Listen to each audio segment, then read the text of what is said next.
মামাবাড়ির কথাটা শুনলেই এক অন্যরকম অনুভূতি কাজ করে থাকে। আর মামাবাড়িটা যদি হয়ে থাকে গাছপালা বেষ্টিত প্রকৃতিময়, তাহলে আমার মতো প্রকৃতি পাগল মানুষের কাছে যেটা স্বর্গসুখ। তাই তো আজ বহুদিন পরে পাড়ি দিলাম মামাবাড়ির উদ্দেশ্যে।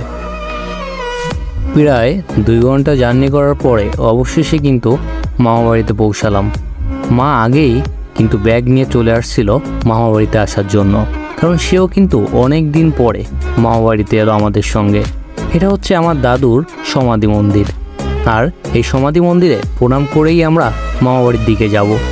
প্রণাম পর্ব শেষ করে আমরা রওনা হলাম মামাদের ঘরের দিকে। দিদিমা অনেকক্ষণ আগের থেকেই নাকি আমাদের জন্য রাস্তা চেয়ে বসেছিল। এই সেই মামাবাড়ি, যেখানে সন্ধ্যা হলেই দিদিমা খেজুর পাতার পাড়িতে বসে আমাদের চাঁদের বুড়ি রাজা রানীর গল্প শোনাতো।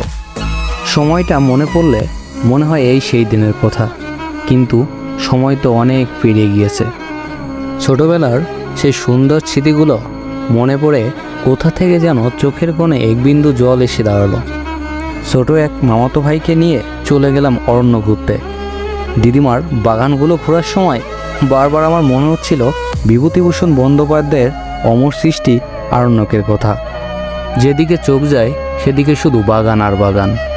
দিদিমার বাগানগুলো ঘোরার সময় অনেক ভালো লাগতেছিল, কারণ প্রকৃতির সাথে সম্পূর্ণভাবে নিজে মিশে যেতে পেরেছিলাম।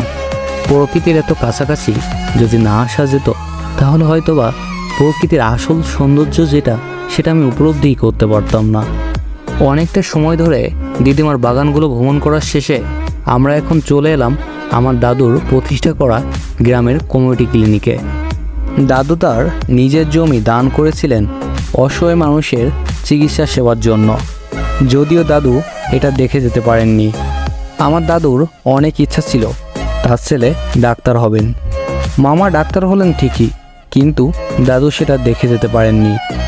সেই ছোট ভাই যেতে যেতে আমাকে বলছিল, দাদা, প্রকৃতির এক বিশাল রূপ দেখার জন্য তুমি তৈরি হয়ে নাও। সত্যি কথা বলতে আমি পুরোই অবাক হয়ে গেলাম। আসলেই প্রকৃতির এতটা সুন্দর রূপ হতে পারে, এটা যদি আমি এত কাছ থেকে না দেখতে পেতাম তাহলে হয়তো বা নিজেই বুঝতে পেতাম না। প্রকৃতির এত কাছাকাছি আসতে পেরে খুব ভালো লাগছিল। ঘোরাঘুরির পর্বটা শেষ করে আমরা খাওয়া দাওয়া করে বাড়ি আসার জন্য প্রস্তুত হলাম। খুব মনে পড়বে তোমায় প্রিয় মামাবাড়ি।